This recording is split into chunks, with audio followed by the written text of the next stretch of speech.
말씀입니다.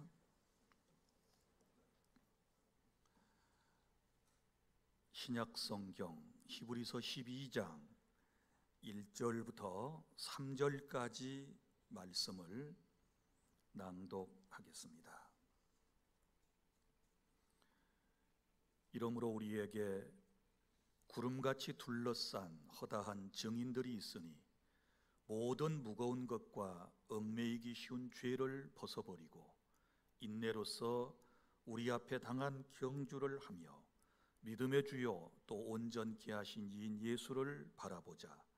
그는 그 앞에 있는 기쁨을 위하여 십자가를 참으사 부끄러움을 개의치 아니하시더니 하나님 보좌 우편에 앉으셨느니라.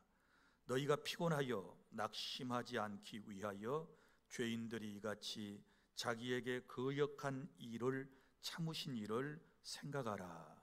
아멘.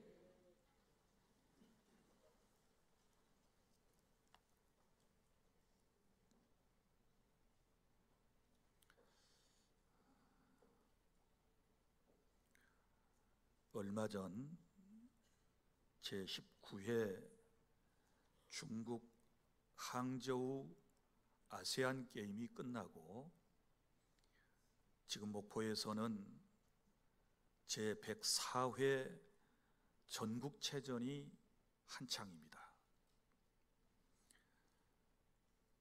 오늘 하나님께서 우리에게 주신 말씀은 우리 그리스도인들의 신앙생활을 운동 경기장에서 경기하는 선수에 비유해서 말씀을 하고 있습니다. 우리 그리스도인들의 신앙생활은 천국을 향해 나아가는 믿음의 경주, 곧 레이스라고 할 수 있습니다. 오늘 말씀은 경기장의 모습을 여러분이 머리에 그리면서 말씀을 들으시기를 바랍니다.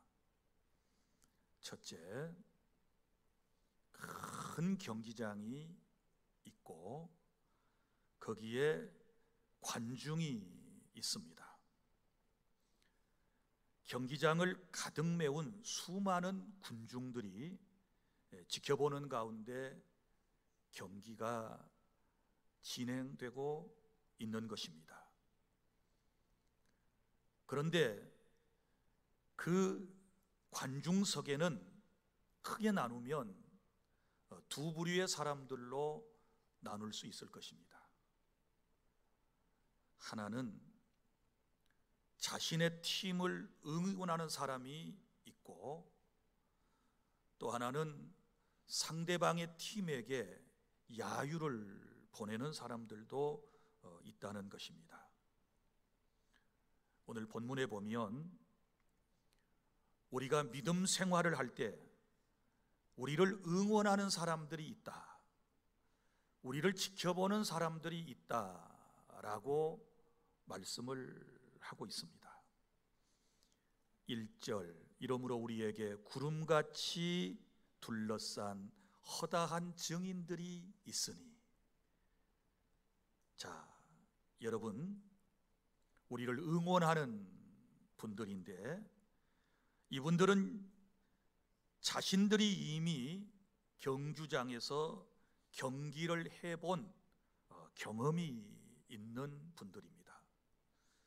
여러분이 짐작하시는 대로 거기에 응원 단장은 예수님이시고, 그리고 저와 여러분이 경주할 때 열렬히 응원을 해주시는 분들은 히브리서 11장에 나오는 믿음의 영웅들인 것입니다. 자, 예수님과 그리고 믿음의 영웅들은 이 땅에서 경주를 해 보셨기 때문에 이 경기라고 하는 것이 얼마나 힘들고 어려운 것을 너무 잘 알고 있습니다. 그래서 진심으로 저와 여러분을 응원해 주고 또 격려와 환희를 보내주신다라고 하는 사실을 여러분이 믿으시기를 바랍니다. 사실 우리가 믿음의 경주를 시작하여 여기까지 온 것은 바로 예수님과 그리고 믿음의 영웅들의 열렬한 지지와 응원이 있었기 때문에 오늘 지금 여기까지 달려온 것이고, 또 앞으로도 그분들의 응원에 힘입어서 우리는 우리의 목적지인 천국 하나님의 나라까지 가게 될 줄로 믿으시기를 바랍니다.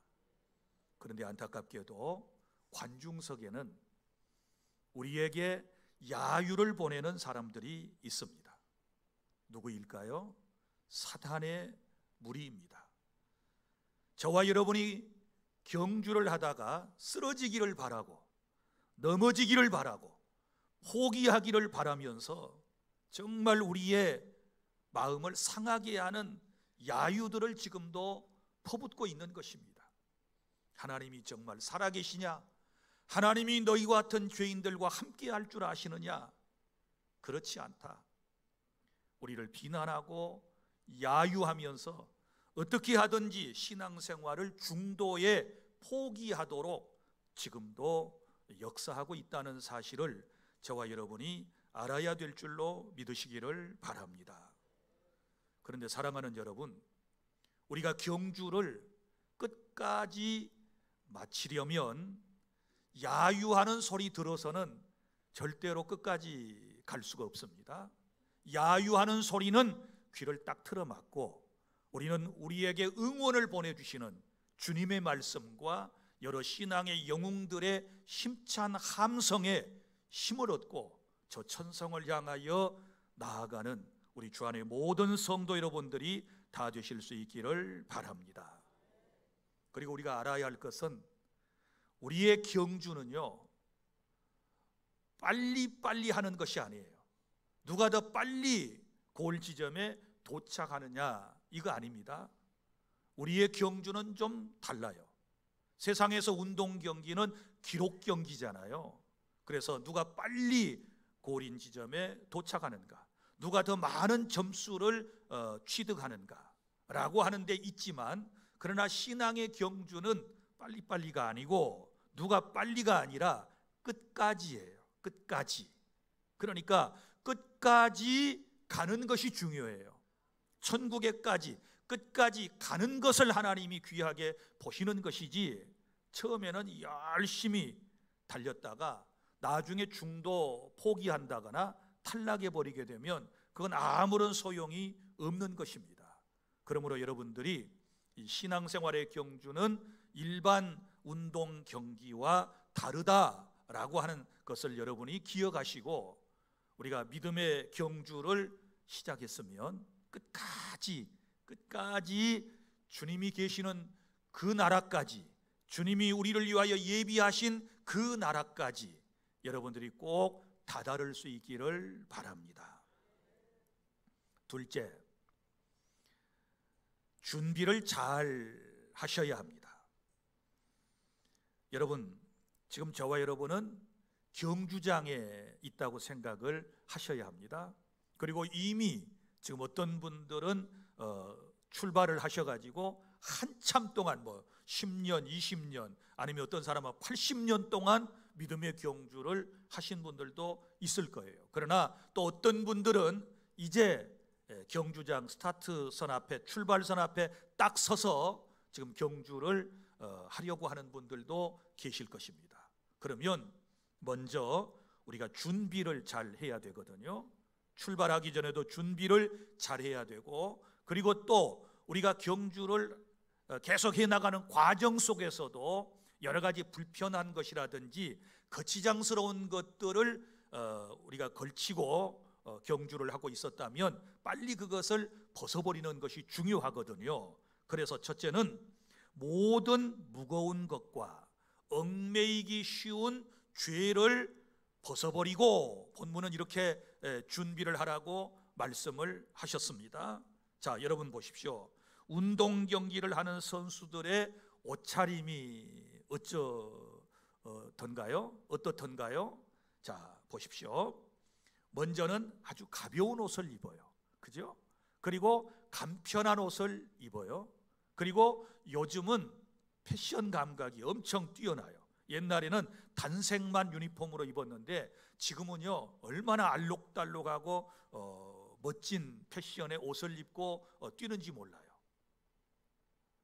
그 옷을 보면 어쩔 때는요 이 운동 경기복을 보다가 깜짝 놀랄 때가 있어요.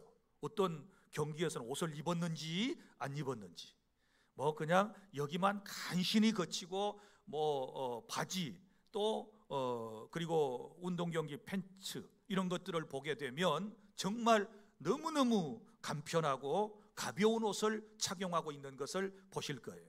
거기에는 그럴 만한 이유가 있다는 것도 아실 거예요. 경주를 해야 되기 때문에 여러분 거치장스러운 옷을 입을 수가 없어요. 무거운 옷을 입을 수가 없는 거예요. 그래서 고대 경기장에서는 완전히 벗은 몸으로 경기를 해요. 그래서 여성들이 관람하는 것이 철저히 금지되었다고 그래요. 그런데 지금은 다 옷은 입지요. 그리고 경기를 하는 것입니다. 사랑하는 성도 여러분, 우리는 지금 믿음의 경주를 하고 있다고 그랬습니다. 이제 저와 여러분이 저 천성을 향하여 주님을 바라보고 계속해서 경주를 해 나가게 되는데, 여기 모든 무거운 것과 이렇게 말씀을 했단 말이에요. 그러니까 무거운 것을 걸머지고 무거운 것을 안고 무거운 것을 착용하고 경주하면 어떻게 될까요? 이건 제대로 할 수가 없는 거예요. 그러면 우리가 믿음의 경주를 할 때 우리를 무겁게 하는 것이 무엇이라고 생각하십니까? 한마디로 말하면 그것은 죄의 짐이에요. 죄짐을 지고 죄의 짐은요 너무너무 무거운 거예요. 그런데 그 무거운 죄의 짐을 지고 경주를 하게 되면 어찌 되겠어요? 또 뿐만 아니라 우리의 마음속에 근심과 걱정도 무거운 짐이 되는 거예요. 뿐만 아니라 육신의 욕망과 의심과 교만과 잘못된 모든 습관들, 이 모든 것들은 무거운 짐이고, 그리고 또한 얽매이기 쉬운 죄들이 되는 거예요. 얽매이기 쉬운 죄. 여러분 이것저것 막 다 얽매여 있으면 어떻게 여러분 경기를 할 수가 있겠습니까? 그래서 오늘 신앙의 경주를 끝까지 잘하기 위해서 저와 여러분들은 모든 무거운 것과 얽매이기 쉬운 죄를 다 벗어버리고 여러분이 홀가분한 마음으로 주의 은혜 가운데 믿음의 경주를 시작하고 또 잘 마칠 수 있기를 바랍니다. 그리고 또 하나는 마음가짐이 중요해요. 자, 우리가 경주를 할 때 마음가짐이 중요하거든요. 소위 이 정신, 멘탈이 무너져 버리면 절대로 경기에서 승리할 수가 없고 끝까지 완주하기가 힘든 거예요. 그래서 오늘 본문의 말씀을 보면 믿음의 경주를 하는 사람들에게 반복해서 강조하고 있는 단어들이 있는데, 이게 인내라고 하는 말과 참음이라고 하는 말과 예수를 바라보라 라고 하는 이런 말씀들이 나오거든요. 그러니까 무슨 얘기인가 하면, 아무리 믿음의 경주가 힘들고 어려워도 나는 끝까지 주님의 응원을 힘입어서 승리하리라 라고 하는 이 마음가짐이 지금 매우 중요한 거예요. 하나님이 나와 함께 하신다, 하나님이 나를 도와주신다, 하나님이 늘 내 앞길을 인도해 주신다 라고 하는 이 믿음의 확신이 우리 안에 있지 않게 되면 우리는 믿음의 경주를 마칠 수가 없는 것입니다. 이제 여러분들에게 권면합니다. 여러분, 주님이 여러분과 함께 하심을 믿으시기를 바랍니다. 그래서 나는 끝까지 인내하리라, 끝까지 참고 달리리라 라고 하는 이런 마음을 여러분이 굳게 하는 복된 시간이 될 수 있기를 바랍니다. 그 다음에 셋째는 목표를 정하셔야 돼요. 목표를 정하셔야 되는데, 자 2절에 보면 믿음의 주요 또 온전케 하신 이인 예수를 바라보자 라고 말씀을 하고 있습니다. 자, 우리가 신앙생활을 할 때, 믿음의 경주를 할 때 첫 번째, 오직 예수님만을 바라보아야 될 줄로 믿으시기를 바랍니다. 여러분, 왜 많은 사람들이 신앙의 경주를 하다가 도중에 하차하고 맙니까? 도중에 낙오되고 맙니까? 포기하고 마는 것입니까? 그것은 몇 가지 이유가 있어요. 먼저는 사람을 바라보기 때문에 그래요. 오직 예수님만을 바라봐야 되거든요. 왜요? 예수님은 믿음의 주요, 이렇게 말씀을 하셨단 말이에요. 그 믿음의 주라고 하는 말은 내게 믿음을 주신 분이고 믿음의 창시자이시고 우리의 믿음의 대상자가 된다라고 하는 말씀이거든요. 그런데 마땅히 예수님만을 바라보아야 할 우리가 사람을 바라보기 때문에 도중에 하차하는 거예요. 늘 여러분에게 말씀드리지만 완벽한 사람은 아무도 없어요. 사람은 다 불완전해요. 그래서 사람은 사랑의 대상이지 여러분이 믿을 수 있는 그런 대상은 사실 아닌 거예요. 그래서 우리는 오직 예수님만을 바라보고 신앙생활을 할 때에 끝까지 승리할 수 있는 줄 믿으시기를 바랍니다. 저는 설교 시간에 가능하면 현재 살아있는 사람을 간증하지 않으려고 엄청 노력을 합니다. 왜냐하면 현재 있는 살아있는 사람들을 지금 신앙생활 잘하고 열심히 교회에서 헌신하고 봉사하고 선한 일을 하는 분들 있거든요. 그러면 그분에 대해서 막 간증을 했어요. 믿음이 좋은 분입니다. 헌신하고 봉사합니다. 교회 일꾼입니다. 우리 기독교계에 있어서 아주 혜성과 같은 인물입니다. 이렇게 간증을 했어요, 목사님들이. 그런데 1년 후에, 2년 후에, 한 10년 지나고 나니까 이분이 신앙생활을 떠난 사람도 있고 또 사회에 지탄을 받는 사람이 될 수도 있고, 우리 이런 경우들을 너무 많이 체험을 하고 있지 않습니까? 그래서 사람이라고 하는 것은 그가 한 일생을 끝나고 신앙생활을 끝내고 난 이후에 한참 동안 지난 이후에 그의 신앙생활을 면면히 살펴서 그리고 그가 그를 통하여 본받아야 할 것을 조심히 우리가 얘기를 해야 되는 것이지, 지금 어느 교회에서 누가 막 열심히 봉사한다, 헌신한다, 정말 믿음의 사람이다 이렇게 말한다는 것은 저는 굉장히 불완전하다고 생각을 해요.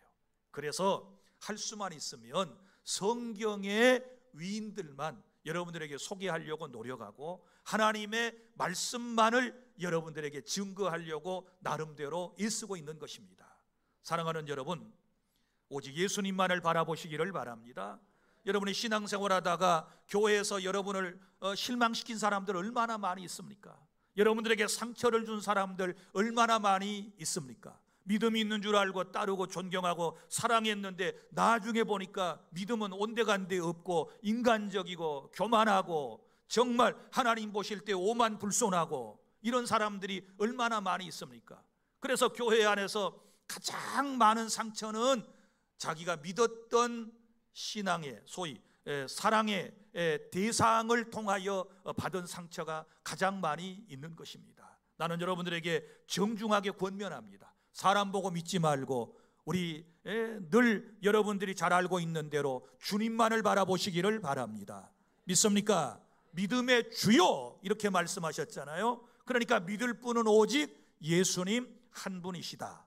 사람 보고 사람만 존경하고 사람만 의지하고 따르다가 나중에 낙심하고 실망하고 신앙까지 저버리는 이런 안타까운 사람이 우리 교회 안에는 한 분도 없기를 바랍니다. 그리고 또한 왜 사람들이 신앙생활을 끝까지 못하는가? 환경을 바라보기 때문에 그러는 거예요. 주님만 바라보면 되는데 자꾸 환경을 바라봐요. 환경을 바라보면 어떻게 될까요? 세상에 빠지게 되는 거예요. 여러분 베드로를 기억하시지 않습니까? 예수님께서 베드로에게 물 위로 걸어오라 말씀을 하셨을 때 베드로가 예수님만을 바라보고 물 위를 한때 걸은 적이 있어요. 그런데 걸어오다가 주님만을 바라보고는 걸을 수 있었거든요. 걸어오다가 환경을 보았단 말이에요. 풍랑을 보았습니다. 파란 이제 호수를 바라보았습니다. 그 순간에 그는 어떻게 되었습니까? 물속에 빠져 들어가지 않습니까? 그가 끝까지 주님만을 바라보고 걸었더라면 주님이 계신 곳까지 그는 걸어갈 수 있었을 거예요. 그러나 중간에 환경을 바라보다가 그는 물속에 빠져들어가는 신세가 되었다는 것을 기억하시기를 바랍니다. 세상이 아무리 요동친다 할지라도, 세상이 아무리 험하다 할지라도 우리는 세상 바라보지 말고 주님만을 바라보시기를 바랍니다. 또 왜 우리가 자꾸 믿음이 흔들리고 우리가 믿음 생활을 하다가 포기합니까? 그것은 현세만을 바라보기 때문에 그런 것입니다. 우리는 미래를 바라보고 하나님의 나라를 바라봐야 되는데, 당장에 코앞에 있는 것, 눈앞에 있는 그 현세만을 바라보고 그것만 욕심을 가지고 추구하고 살다 보니까 우리의 믿음이 온데간데 없어지고 믿음의 경주를 하다가 중간에 낙오돼 버리는 사람들이 얼마나 많이 있는지 모릅니다. 사랑하는 여러분, 다시 한번 말합니다. 우리는 오직 예수님만을 바라보아야 될 줄로 믿으시기를 바랍니다. 왜 우리가 예수님만을 바라봐야 될까요? 두 번째는 나를 온전하게 하시는 분이시기 때문에 그런 것입니다. 다시 말하지만 사람을 바라보면 내가 온전해질 수가 없어요. 그 사람이 변하면 나도 변해요. 그 사람의 모습이 변하면 내 모습도 변하게 될 수밖에 없는 거예요. 그러나 영원 불변이신 그분을 바라보면, 그분을 바라봄으로 주님이 나를 온전케 하신다. 여기 또 온전하게 하시는 이인 예수를 바라보자, 이렇게 말씀을 하셨거든요. 그래서 주님을 바라보고 살아가게 되면 주님께서는 저와 여러분을 온전한 그리스도인으로 만들어 주실 줄로 믿으시기를 바랍니다. 사람과 환경은 나를 망가뜨립니다. 나를 넘어뜨리게 할 수가 있습니다. 그러나 주님 바라보면 주님께서는 내 신앙을 온전하게 만들어 주실 것입니다. 또 왜 우리가 주님만을 바라보아야 하는 것입니까? 그것은 주님이 나를 응원하고 계시기 때문에 그런 것입니다. 주님만이 나를 응원해 주시는 거예요. 세상 사람들은요, 내가 잘 되는 꼴을 못 봐요. 그죠? 아무리 친한 친구라 할지라도 내가 그보다 앞서간다거나 더 잘 되면 말로는 축복에 사랑에 참 잘 됐네, 이런 말을 이제 건네지만, 그러나 속에는 여러분 배아파하는 게 있어요. 시기하는 게 있어요. 질투하는 게 있어요. 그러다가 자기보다 월등히 앞서간다거나 더 잘되는 그런 모습을 보면 얼마든지 돌변해가지고 여러분을 시기하고 질투하며 여러분의 앞길을 막는 이런 사람이 될 수도 있다는 사실을 여러분 기억하시기를 바랍니다. 그러나 우리 주님은 여러분이 믿음의 경주를 시작한 그때부터 여전히 나만 바라보시고 여전히 나를 응원하고 계시고, 그것도 아브라함과 이삭과 야곱과 기드온과 히브리서 11장에 나타난 모든 믿음의 영웅들을 다 옆에 불러놓고, 자, 우리 말씀으로 함께 응원해 주자. 다 저 사람들에게 우리가 내 사랑하는 아들 딸들에게 박수를 보내고 환호를 보내주자, 그러면서 응원해 주시는 줄로 믿으시기를 바랍니다. 믿습니까? 사람의 칭찬과 격려도 매우 중요합니다. 그러나 그보다 더 중요한 것은 나를 응원해 주시는 주님의 응원이 진정한 응원이고, 바로 그러한 응원이 내 삶을 정말 승리할 수 있도록 만들어 주시는 줄로 믿으시기를 바랍니다. 그리고 두 번째는 영광의 그날을 바라보며 주님처럼 참으시기를 바랍니다. 자, 목표를 정해놓고 이제 우리가 경주를 하게 되는데, 영광의 그날을 바라보며 주님처럼 참아라. 여기 2절과 3절에 보면 그 앞에 있는 기쁨을 위하여 십자가를 참으신 주님, 부끄러움을 개의치 아니하신 주님에 대하여 말씀을 하고 계시고요. 3절에도 보면 계속해서 그런 표현이 나와요. 너희가 피곤하여 낙심하지 않기 위하여 죄인들이 이같이 자기에게 거여간 일을 참으신 일을 생각하라. 누구예요? 예수 그리스도지요. 인내하고 참고 인류의 우리의 구원을 이루어 주신 그분만을 바라보아라. 예수님도 그러셨거든요. 영광의 그 나라를 바라보며 영원한 하나님의 나라를 바라보며 주님은 참으셨거든요. 그러니까 우리도 영광의 그 나라를 바라보며 모든 것을 참아내야 되는 거예요. 마라톤 선수들 보세요. 42.195km를 달릴 때에 막 숨이 목까지 차요. 얼마나 힘들겠어요. 막 가슴이 심장이 터질 듯한 그런 고통을 느낀대요. 그러면서도 끝까지 완주를 하지 않습니까? 우리가 이런 마음을 가져야 돼요. 끝까지 완주했을 때에 그 마음속에 얼마나 큰 기쁨이 있을까요? 그래서 그것을 위하여 그들은 참아내는 것입니다. 우리는 영원한 하나님의 나라를 향하여 지금 믿음의 경주를 하고 있다고 그랬습니다. 그 나라 딱 문턱에 들어서는 순간에 주님께서 우리를 안아주실 것이고 우리에게 준비하신 상급을 주실 것이고 우리를 통하여 하나님께서는 영광을 받아주실 줄로 믿으시기를 바랍니다. 믿음의 경주 시작은 잘했다가 중간에 이런저런 이유 때문에 낙오되고 탈락돼 버린다면 여러분, 우리 주님께서 얼마나 마음 아파하시겠습니까? 이제 말씀을 맺습니다. 사랑하는 주 안의 성도 여러분, 저와 여러분은 지금 영적인 믿음의 경주장에 있습니다. 지금 스탠드에는 예수님께서 신앙의 영웅들과 함께 우리에게 열렬한 응원을 보내주시고 저와 여러분을 지지하고 계심을 믿으시기를 바랍니다. 이제 저와 여러분은 오직 예수님만을 바라보고 천국을 향하여 우리가 경주를 해나가는데 우리의 마음에 꼭 필요한 것은 인내하는 것, 참는 거예요. 끝까지 힘들어도 참고 영원한 하나님의 나라를 바라보며 나아가게 되면 반드시 승리하게 될 줄로 믿으시기를 바랍니다. 사랑하는 여러분, 오직 주님만을 바라보십시오. 그리고 이제는 어떤 무거운 것도 얽매이 쉬운 것도 다 이제는 벗어버리고 정말 영광의 그날 바라보고 참고 인내하며 달려가면 저와 여러분은 반드시 주님이 예비하신 그 영원한 천국 문 앞에서 주님을 만나는 그런 은총을 입게 될 줄로 믿습니다. 기도하겠습니다. 하나님, 감사합니다. 우리는 모두가 다 믿음의 경주자입니다. 우리는 천국을 향하여 믿음의 경주를 시작했습니다. 지금 여기까지 우리가 올 수 있었던 것은 주님의 응원이 있었고 격려와 위로가 있었기 때문에 여기까지 온 줄로 믿습니다. 마지막 그날까지 주님이 우리를 위하여 예비하신 그 나라 갈 때까지 인내하며 믿음으로 승리하게 하여 주시옵소서. 힘들고 어려운 것도 잘 참게 하여 주시옵소서. 아버지, 영광스러운 그 나라를 바라보며 인내하게 하여 주시옵소서. 하나님께서 이러한 은혜를 우리에게 주실 줄 믿고 예수님 이름으로 기도하옵나이다. 아멘.